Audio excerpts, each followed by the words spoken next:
너희를 향하신 하나님의 뜻이니라. 자, 오늘은 우리 데살로니가전서 5장 16절에서 18절의 말씀을 가지고 너희를 향하신 하나님의 뜻이라는 제목으로 말씀을 전하도록 하겠습니다.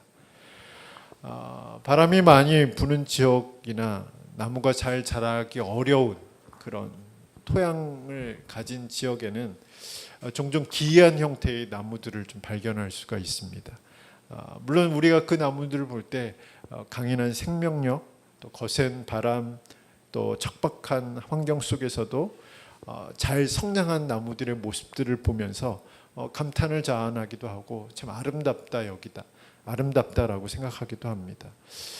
근데 이런 나무들이 때때로 우리의 눈에 아름답게 보이고 또 기이하게 보이고 때때로 멋있게 보이고 때때로 이것이 우리의 마음에 탄성을 지르게 하는 그런 모습으로 보일지라도 사실은 정상적인 나무의 형태는 아니라는 거죠. 거센 바람 그리고 척박한 환경을 이겨냈지만 그 나무는 어떻게 보면 정상적인 형태로 성장한 것이 아니라 비틀어지고 휘어진 채로 성장한 모습이라고 할 수 있습니다. 우리의 신앙도 마찬가지입니다. 신앙생활하기 어려운 환경들이 있습니다. 어떤 분들은 처음부터 이분은 참 신앙생활하기 참 어렵겠구나. 이분은 참 딱 봐도 알 수 있는 분들이 있잖아요. 그리고 다양한 문제들로 인해서 여러 가지 시험도 있고 유혹도 받는 그런 성도들이 있습니다. 또 신앙의 이유로 박해를 받는 성도들이 있습니다. 예전에 제가 신학교 다녔을 때 한 자매가 있었는데 그 자매는 물론 제가 신학교를 늦게 갔기 때문에 저보다 한 5살 정도 어린 자매였어요. 근데 그 자매는 항상 창문으로 교회를 다녔다고 해요. 그 집의 아버지가 항상 몽둥이를 들고 문 밖에서 이제 교회를 가면 그냥 두지 않았다고 해요. 그래서 도망치듯이 이렇게 교회로 오고 도망치듯이 신앙생활을 하고 참 힘겹게 믿음을 지켜왔다가 결국은 이제 본인을 부르신 하나님의 음성을 듣고 신학교에 입학한. 이제 그 신학교에 입학한 후에 이제 그 아버지는 이제 다 포기하셨던 그런 상황이었다라고 고백했었는데, 근데 그런 친구들처럼 이런 환경에서 신앙생활하는 신앙의 이유로 여러 가지 어려운 그런 삶을 살아가는 그런 분들도 있습니다. 이런 분들의 신앙은 참으로 귀하고 값진 신앙이죠. 또 이런 분들의 신앙은 정말 하나님이 칭찬하실 만한 신앙입니다. 그러나 이런 모습들 또 이런 신앙들이 하나님이 의도하시는 대로 성장하지 않으면 그리고 그 환경과 상황과 맞물려서 비틀어진 채로 휘어진 채로 성장하게 된다면 어떻게 될까요? 우리는 그 부분에 대해서 생각해 볼 필요가 있어요. 그러니까 강인한 생명력을 이야기할 수 있고 그 척박한 환경과 상황 속에서도 끝까지 인내한 신앙을 칭찬할 수 있습니다. 근데 그 신앙을 자세히 들여다보면 어떤 모습이 있을까요? 휘어진 모습, 비틀어진 모습, 정상적으로 성장하지 못한 부분들을 발견할 수 있게 되는데 우리의 신앙도 그러면 어떻게 될까라는 겁니다. 요한계시록에 보면 7교회에 대한 이야기가 나오죠. 그래서 이 7교회 모든 교회들이 시험이 있었고 유혹이 있었습니다. 그리고 박해도 있었고 핍박이 있었습니다. 그런데 2교회를 제외하고 5교회는 시험과 유혹과 박해와 핍박으로 인해서 하나님이 의도하신 교회의 모습에서 멀어진 상태였습니다. 그 중에 칭찬과 책망이 함께 있는 교회를 살펴보면 우리가 먼저 에베소 교회를 살펴볼 수 있습니다. 에베소 교회는 수많은 노력, 수고, 희생을 감수하는 교회였습니다. 또한 교회를 시끄럽게 했던 니고라당이라는 거짓 교사들의 행위에 대해서 그 행위로부터 진리를 보호하려는 그런 강인한 그런 신앙의 모습들을 가지고 있습니다. 그런데 문제는 뭐냐면 그들이 그런 와중에 버린 것이 있어요. 하나님의 사랑에 대해서 버렸습니다. 그들은 하나님의 사랑을 버린 채 신앙이 성장한 거예요. 그래서 성령께서 교회에게 말씀하신, 에베소 교회에게 향하신 하나님의 말씀은 뭐였죠? 처음 사랑을 회복하라는 겁니다. 그러니까 비틀어진 채로 성장하다 보니까 결국은 책망을 받게 되고, 그 책망을 받고 난 후에 회개하라고 말씀하시고, 회개하지 않으면 어떻게 심판하시겠다라고 말씀하고 있습니다.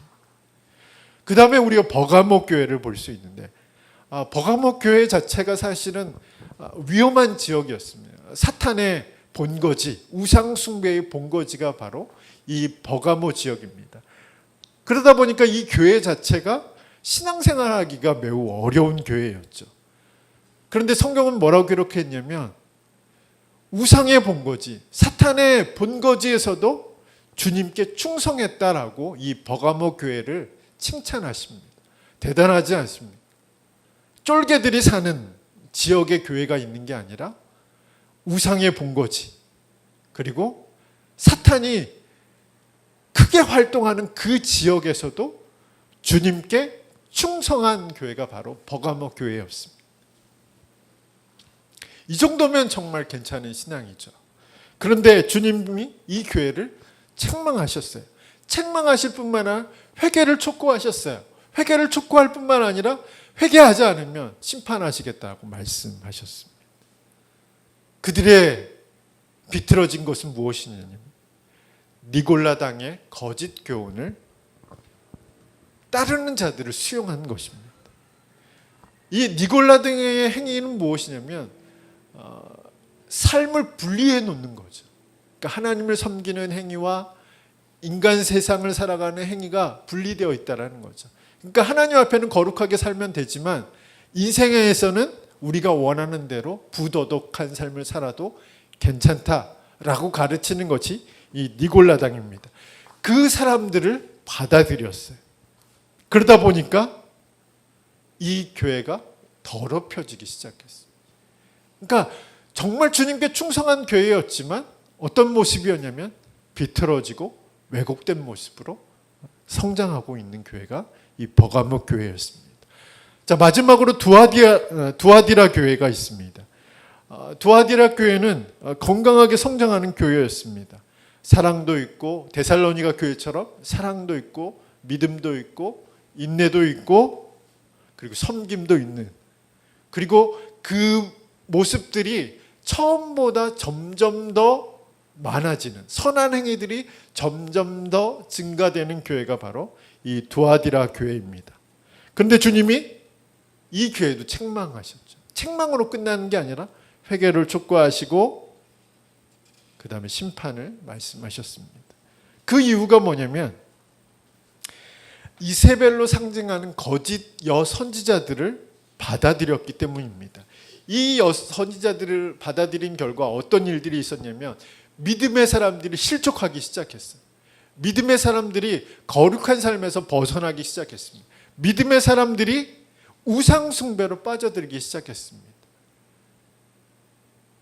그러니까 건강하지만 칭찬받을 만한 모습이 있지만 동시에 비틀어지고 왜곡되고 휘어지고 잘못 성장한 부분들이 이 교회에 존재하다 보니까 주님은 성령을 통해서 어떻게 말씀하셨냐면, 그 일들에 대해서 책망하시고 그리고 회개하고 돌아오라고 말씀하고 있습니다. 오늘 본문의 데살로니가 교회는 어떨까요? 우리가 데살로니가 전설을 이번 주에 이제 묵상했는데, 우리가 잘 아는 대로 매우 신실한 교회였습니다. 칭찬받는 교회였습니다. 바울은 데살로니가 교인들의 믿음과 그리고 사랑과 소망의 인내를 칭찬했습니다. 그런데 그들에게도 문제가 있었습니다. 데살로니가 전후서의 내용들을 종합해 보면 첫 번째 박해가 있었습니다. 같은 동족인 그리스인들에 의해서 핍박을 받게 되었습니다. 순교하는 사람들이 생겨나기 시작했습니다. 박해를 받고 순교자들이 생기다 보니까 그들이 무엇에 관심을 갖게 되었냐면 주님의 재림에 대해서 관심을 갖게 되었습니다. 그리고 그 주님의 재림에 대해서 말하는 사람들을 무분별하게 받아들이기 시작했습니다. 그리고 그들의 말을 듣기 시작했습니다. 그 말을 듣고 이제 믿음 생활하고 있는 교회 성도들이 잘못된 종말론 그리고 그 신앙을 가지게 됐습니다. 그 결과가 현실을 부정하는 겁니다. 현실에서 도피하는 겁니다. 그리고 어떤 생각이 들어왔냐면 지금 내가 고난받고 있는 것, 지금 내가 어려움을 겪고 있는 것, 지금 내가 힘든 시간을 겪고 있는 것이 하나님이 나를 버리신 결과라고 생각하기 시작했습니다. 또 어떤 이들은 이런 사람도 생기기 시작했어요. 이제 주님이 오실 건데 일을 해서 뭐하나. 그래서 생업을 포기한 사람들이 등장하기 시작했습니다. 성경에서는 데살로니가 전서 후서에서는 이 사람들을 게으른 사람들이라고 그렇게 기록하고 있습니다. 잘못된 신앙을 받아들인 결과, 잘못된 종말론적인 신앙을 받아들인 결과 현실을 부정하게 되고 현실에서 도피하게 되고 현실을 왜곡하여서 해석하게 되고 현실 속에서 겪고 있는 여러 가지 고통과 문제와 어려움에 대해서 하나님이 나를 버리신 결과라 라고 생각하기 시작한 거죠. 이게 바로 데살로니가 전서, 데살로니가 교회의 문제의 첫 번째입니다. 두 번째는 이 데살로니가 전체가 성적으로 문란한 도시였어요. 이방 신전에서 벌어지는 일들이 그 도시 전체를 타락하게 만들었습니다. 이런 환경에서 신앙생활을 하다 보니까 교인들 중에 성적인 욕망을 이기지 못해서 믿음의 길에서 이탈하는 사람들이 등장했습니다. 또 어떤 사람들은 하나님을 섬기는 것과 성적인 문제를 분리하기 시작했습니다. 가정의 소중함을 잊어버리게 되고 남자와 여자의 올바른 관계에 대해서 왜곡하게 만들고 그리고 하나님을 섬기는 것과 내가 성적인 욕망을 해결하는 부분에 대해서 거룩함을 상실하게 됐습니다. 쉽게 얘기하면 영적인 것과 육적인 것들을 분리하는 사람들이 등장한 거죠. 거룩하지 않는 것, 거룩한 것을 분리하기 시작했습니다. 그러다 보니까 현실 세계에서의 거룩함, 개인의 거룩함을 부정하는 사람들이 생겨났습니다.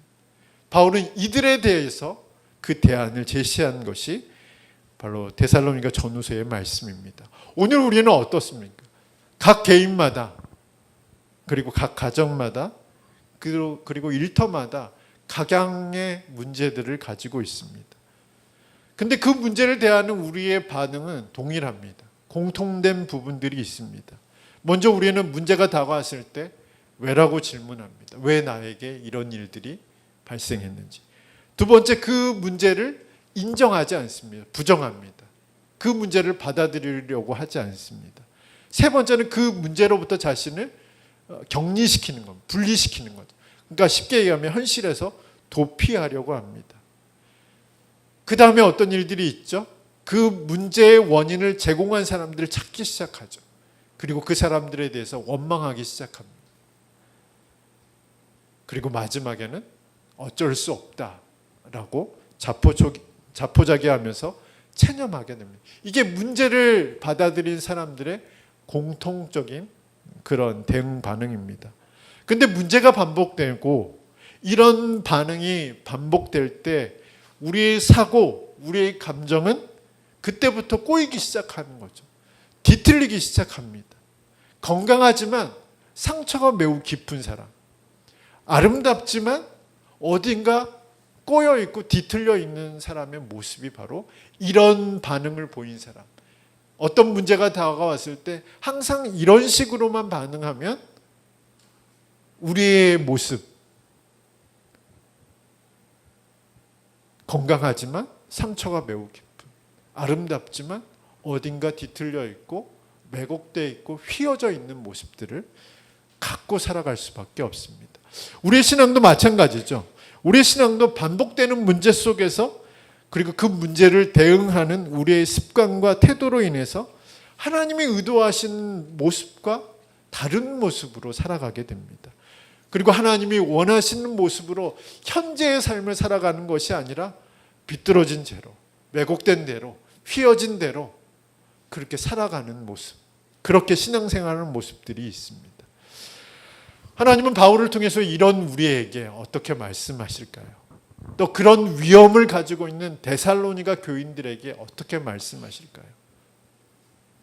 다양한 문제 속에서, 그리고 그 문제와 씨름하는 상황 속에서, 그 씨름하는 상황 속에서 하나님의 뜻을 묻고 있는 우리에게 바울은 오늘 말씀을 통해서 너희에게 향하신 하나님의 분명한 뜻에 대해서 말씀하고 있습니다. 여기서 너희에게 향하신이라는 것은 분명한 방향을 가리키는 겁니다. 그러니까 하나님의 뜻이 모호한 게 아니라 이쪽 방향이라는 거죠. 현실 세계에서 문제를 부딪히고 문제와 싸우고 있고 문제와 씨름하고 있는 너희에게 그쪽 방향으로 가면 휘어지고 비틀어지고 왜곡된 인생, 왜곡된 시각, 왜곡된 신앙을 가질 수밖에 없지만 하나님이 너희에게 향하신 분명한 뜻이라고 말씀하신 것은 그쪽 방향으로 가면 그렇게 될 수밖에 없지만 이쪽 방향으로 가라는 거죠. 이것이 너희에게 향하신 하나님의 방법이고 하나님이 원하시는 삶이고 하나님이 원하신 뜻이라고 분명하게 말씀하고 있습니다. 더 구체적으로 얘기하면 지금 우리가 어떻게 살아야 되는지, 문제를 마주하고 있고 문제와 씨름하고 있고 그 문제 속에서 다양한 반응을 보이고 있는 나의 감정, 나의 사고, 나의 신앙의 모습들에 대해서 하나님은 지금 이렇게 하라고 말씀하시는 거예요. 지금 이렇게 살라고 말씀하시는 거죠. 현실에서 도피하지 말고, 현실을 부정하지 말고, 현실 속에서 이것은 하나님이 나를 징계하신 이유야. 하나님이 나를 책망하시는 이유야. 하나님이 나를 버리신 이유라고 스스로 무너지지 말고 지금, 현재, 지금 여기에서 이렇게 이런 모습으로 살아가라고 말씀하고 있습니다. 그러니까 분명한 안내 표지판을 말씀하고 있는 것입니다. 제가 예전에 이제 한 회사의 안전관리자로 근무한 적이 있습니다.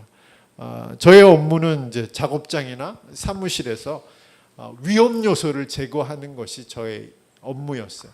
그래서 출근해서 아침에 이제 쉽게 얘기하면 순찰을 도는 거죠. 사무실부터 그다음에 작업장까지 쭉.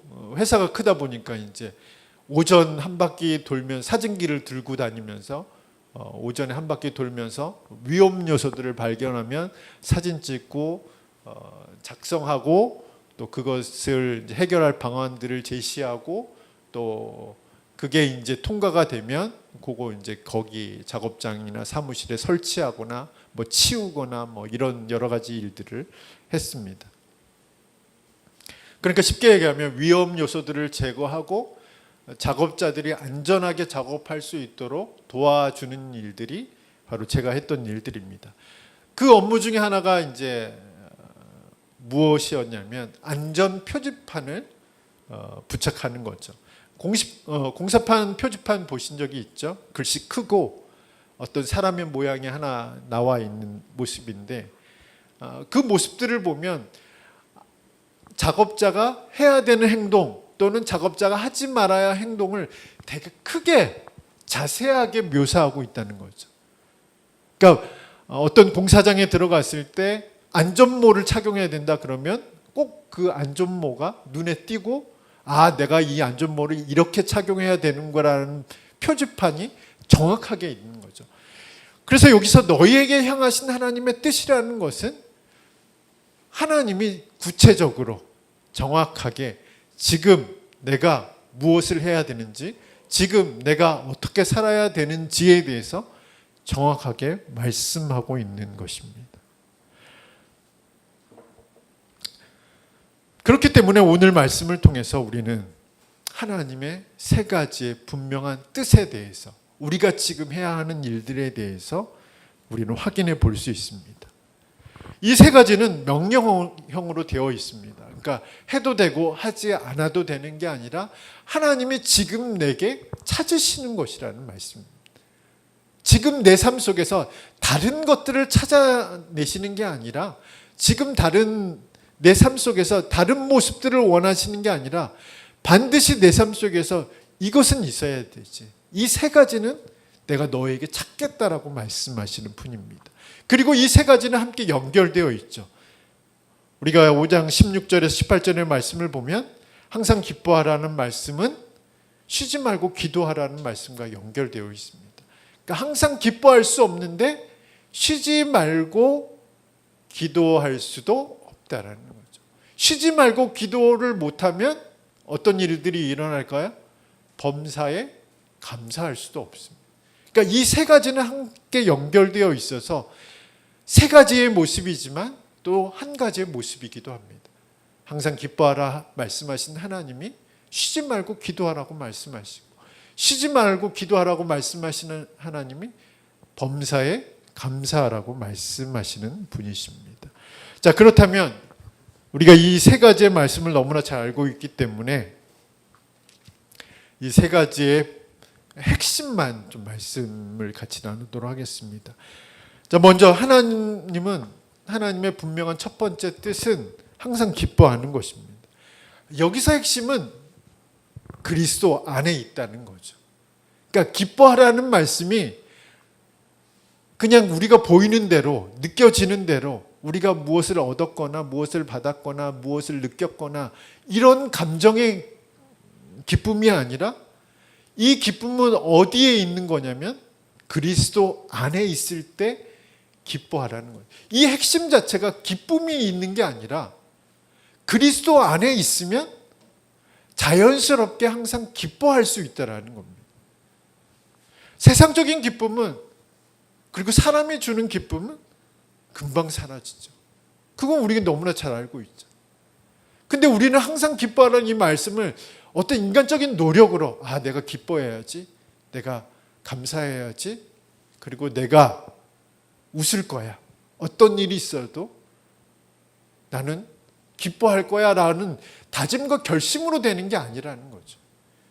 이 기쁨 자체는 어디에 있냐면 그리스도 안에 있을 때 있다는 사실이죠. 내가 스스로 억지로 이 기쁨을 만들어낼 수는 없는 거잖아요. 내가 그리스도 안에 있으면 기쁨이 생겨날 수밖에 없다는 것이 이 하나님의 첫 번째 뜻입니다. 우리의 놓인 상황 또 환경에 따라 기뻐한다면 사실은 이 말씀을 지킬 수는 없는 거죠. 하나님이 우리가 불가능한 일들을 명령하신 거라고 생각할 수밖에 없습니다. 왜냐하면 환경에 따라, 상황에 따라, 사람에 따라, 시기에 따라, 우리 감정에 따라 이 기쁨은 변하기 때문에 그렇습니다. 항상 기뻐할 수 없는 것, 그것이 바로 이 기쁨이라는 겁니다. 그런데 바울은 빌립보 교인들을 향해서도, 그리고 데살로니가 교인들을 향해서도 기뻐하라. 어디서? 주 안에서 기뻐하라. 이 이야기는 무엇일까요? 우리가 그리스도 안에서 항상 기뻐할 수 있는 이유는 무엇일까요? 그리스도가 모든 문제보다 크신 분이기 때문에 그렇습니다. 모든 환경보다, 모든 상황보다 크신 분이다. 그러니까 크신 분이라는 것을 구체적으로 어떤 의미냐면 지배할 수 있다는 거죠.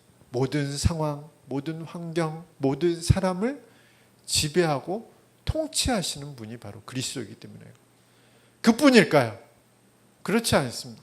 그리스도께서 우리를 그 상황과 문제 속에서 구원하실 수 있는 유일한 분이시기 때문에 그렇습니다. 또 거기서 끝날까요? 한 번 더 나가면 내 상황과 내 문제를 합력해서 선을 이루시는 분이시기 때문에 그렇습니다.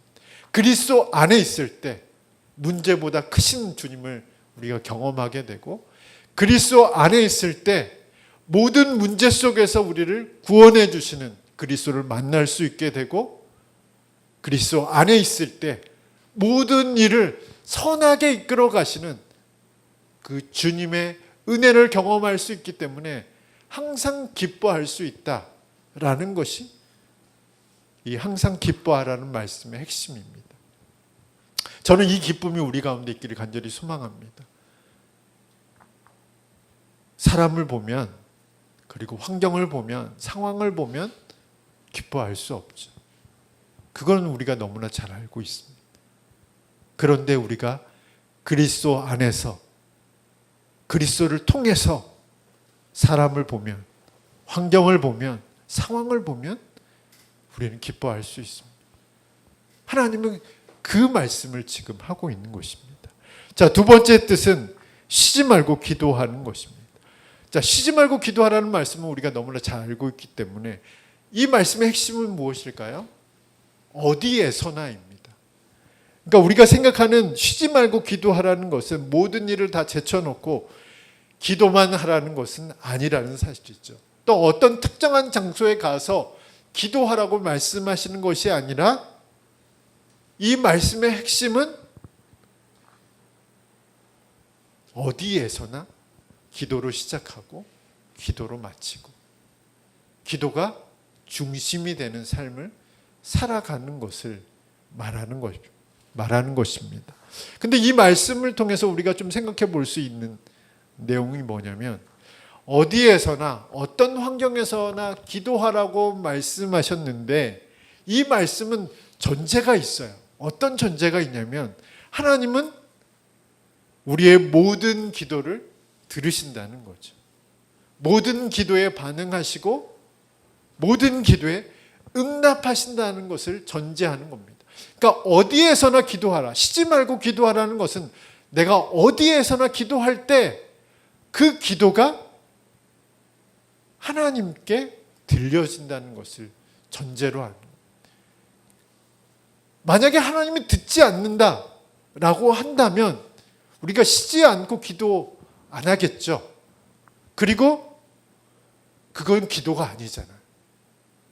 잘 생각해 보시면 기도라는 정의 자체가 내가 말하면 기도라는 형식이 없잖아요. 내가 말을 하면 듣는 분이 있으니까 내가 말을 하는 거잖아요. 그러니까 항상 쉬지 말고 기도하라는 이 말씀 속에서는 기도가 되는 것은 쉽게 얘기하면 하나님이 듣고 계시기 때문에 기도가 된다는 거죠. 하나님이 듣지 않으신다. 그거는 무슨 뜻이냐면 내가 기도라고 해도 그것은 기도가 아니라는 거예요. 무슨 뜻인지 알겠죠? 그건 나의 독백일 뿐이고 나의 고백일 뿐이고 예전에 제가 한의사를 찾아갔어요. 제가 찾아가는 게 아니라 저희 어머니가 저를 끌고 이제 용한 한의사를 찾아갔어요. 근데 용한 한의사의 특징 중에 하나가 물론 이제 뭐 잘 고쳐서 용하기도 하지만 그 한의사가 유명해진 이유 중에 하나가 뭐였냐면 때때로 한약을 안 지어주기도 해요. 그러니까 비법만 알려주고 가라고 해요. 진료비만 딱 받고 진료비도 한 2, 3만 원 냈었나? 그리고 한약 안 먹어도 된다고. 그래서 용해진 한의사예요. 그래서 저도 이제 저희 어머니 이제 군대에 제대하고 갔었나 뭐 하여튼 그때 이제 손에 이끌려서 용한 한의사를 갔어요. 갔는데 진맥을 잡더니 한약을 안 먹어도 된대요. 그래서 비법을 종이에 적어줬어요. 그 중에 한 가지가 뭐냐면 매일 아침마다 조용한 곳에 가서 나오는 말을 그대로 하래요. 그냥 쉽게 얘기하면 기도하라는 얘기인데 이제 그 한의사는 교회를 다니는 분도 아니고 뭐 어디 신앙이 있는 사람이 아니었던 것 같아요. 그러니까 조용히 자신을 되돌아보는 그리고 자신의 감정에서 쏟아지는 말들을 자신의 생각되는 말들을 쏟아내라는 그런 얘기를 그래서 그거를 일주일간 한 30분 정도 하라는 거예요. 아침마다. 근데 우리가 기도하고 그것을 연결해 보면 쉬지 말고 기도하라고 말씀하신 하나님이 쉬지 않고 듣지 않는 분이라면 우리는 기도를 하고 있지만 그거는 사실은 기도가 아니라는 거예요. 그러니까 하나님께서 오늘 말씀을 통해서 우리에게 말씀하시는 것은 무엇이냐면 쉬지 말고 기도하라는 말씀은 내가 쉬지 않고 듣겠다는 말씀이죠. 물론 그 응답의 방법, 그 응답의 시기, 그 응답의 결과, 또 그 응답하시는 과정들에 대해서 우리가 민감하지 못하거나 우리가 수긍하지 못하거나 순복하지 못하거나 그것을 완전히 내 것으로 받아들이지 못하는 경우가 생길지라도 결국 쉬지 말고 기도하라는 이 말씀 속에서는 어디서나 기도해라. 그럼 내가 어디서나 들어주겠다. 어디서나 내가 그 기도를 듣겠다라고 말씀하시는 하나님의 전제가 깔려 있다는 사실. 항상 듣고 있기 때문에 항상 기도해도 된다라는 말씀이 이 말씀 속에 깔려 있는 전제라는 거죠. 그렇기 때문에 쉬지 말고 기도하라는 이 말씀 속에서 우리가 기억해야 하는 것은 내가 어디에서나 기도해야지. 그러면 어디에서나 들으시는 하나님이 다 들으신다는 거예요. 이 말씀이라는 것들. 자, 세 번째 하나님의 분명한 뜻은 범사에 감사하는 것입니다. 여기에 핵심은 뭘까요? 모든 상황입니다. 기뻐할 수 없는 상황이 있죠. 기도의 응답이 없거나 기도조차 되지 않을 때가 있습니다. 그리고 하는 일마다 뒤틀리고 꼬일 때가 있습니다. 그런데 하나님은 이런 곳조차도 감사하라고 말씀하고 있습니다. 모든 상황, 모든 일에 감사하라고 말씀하고 있습니다. 이런 삶이 과연 가능할까요? 이런 삶이 가능하려면 우리는 하나님께 대한 믿음이 있어야 되죠. 저희가 매일 성경을 통해서 하나님의 말씀을 계속 묵상하고 그 말씀과 씨름하고 그 말씀으로 하루를 살아가려고 하는 이유는 뭐냐면 하나님에 대한 믿음을 가지려고 하는 거죠. 우리가 매일 말씀을 읽게 되면 어떤 일들이 생겨나요? 그 말씀이 우리에게 믿음을 주는 겁니다. 그 말씀을 통해서 우리는 하나님을 신뢰할 수 있게 돼요. 하나님을 신뢰할 때 어떤 일들이 일어나요? 로마서 8장 28절의 말씀처럼 모든 것을 합력해서 선을 이루시는 하나님을 신뢰할 수 있게 되는 겁니다. 그러니까 우리의 모든 삶의 재료들을 그것들을 통해서 아름다운 작품을 만들어 가시는 하나님의 손길을 신뢰할 수 있게 되는 겁니다. 그래서 그리스도인들은 하나님을 신뢰할 때 과거에 일어난 일들에 대해서 어떻게 생각할까요? 과거는 망했어 라고 생각하나요? 아니죠. 과거를 생각할 때 여기까지 우리를 도우신 하나님을 신뢰할 수 있게 되는 거예요. 현재를 생각할 때 우리는 하나님의 어떤 부분을 신뢰할 수 있게 될까요? 지금 이곳에 우리와 함께 하신 하나님, 임마누엘의 하나님을 생각할 수 있습니다. 미래를 생각할 때 우리는 어떤 하나님을 신뢰할 수 있게 될까요? 여호와 이레, 우리를 위해서 예비해 주시는, 준비해 주신 하나님을 신뢰할 수 있게 되는 겁니다. 그렇기 때문에 범사에 감사할 수 있는 이유는 바로 여기에 있습니다. 과거를 생각해 보면 과거, 현재, 미래가 다 하나님의 손 안에 있는 거죠. 하나님의 손길 안에 있습니다. 에베네셀의 하나님이, 임마누엘 하나님이, 그리고 여호와 이레의 하나님이 우리의 삶을 이끌어 가시기 때문에 어느 것 하나도 버릴 게 없는 거예요. 버리고 싶은 과거가 있잖아요. 도피하고 싶은 현재가 있잖아요. 두려워하고 염려하게 되는 미래가 있잖아요. 그런데 그것조차도 모두 하나님의 손 안에 있기 때문에 사도 바울은 범사에 감사하라. 모든 상황에 감사하라. 모든 일에 감사하라. 이것이 너희를 향하신 하나님의 뜻이라고 말씀하고 있습니다. 말씀을 맺겠습니다. 하나님은 오늘 그리고 지금을 살고 있는 우리에게 하나님의 분명한 뜻을 전하셨습니다. 하나님은 우리의 상황을 모르셔서 이 말씀을 하신 것일까? 우리 현실에 대해서 이해 감각이 떨어지셔서 이 말씀을 하셨을까요? 이 문제를 장고하셔야, 이 문제를 지켜보셔야 이 문제를 해결할 수 없기 때문에 조금 시간을 두어야 해결하실 수 있기 때문에 야, 지금 그거 다 제쳐놓고 이거 다 치워놓고 야, 먼저 기뻐해, 먼저 기도해, 먼저 감사해, 시간을 벌어줘, 이렇게 말씀하고 있는 것은 아니라는 거죠. 하나님은 다 알고 계시죠. 하나님 모든 것을 다 해결하실 수 있습니다. 그럼에도 불구하고 하나님은 오늘 우리에게 이런 자세로 살아가야 돼. 그래야 비뚤어지지 않아. 이런 모습으로 살아가야 돼. 휘어진 인생을 살아가지 않게 될 거야. 이런 형태의 삶을 살아야 돼. 그래야 하나님이 칭찬하시는, 하나님의 뜻을 행하는 삶을 살아갈 수 있을 거야 라고 말씀하고 있습니다. 우리는 두더지 같은 사람들일 수도 있어요. 계속 문제가 생기면 어떻게 두더지들은 땅을 파고 들어가요. 또 어떤 사람들은 동굴로 들어가죠.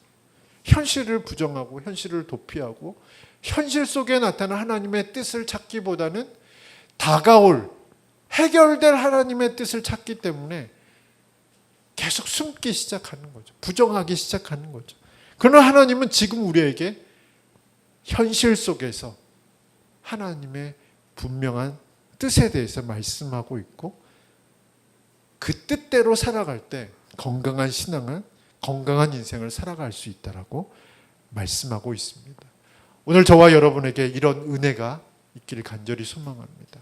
이것이 분명한 하나님의 뜻으로 믿고 한 주간의 삶 속에서 이런 모습으로 살아가기를 간절히 소망합니다. 우리 함께 찬양하겠습니다.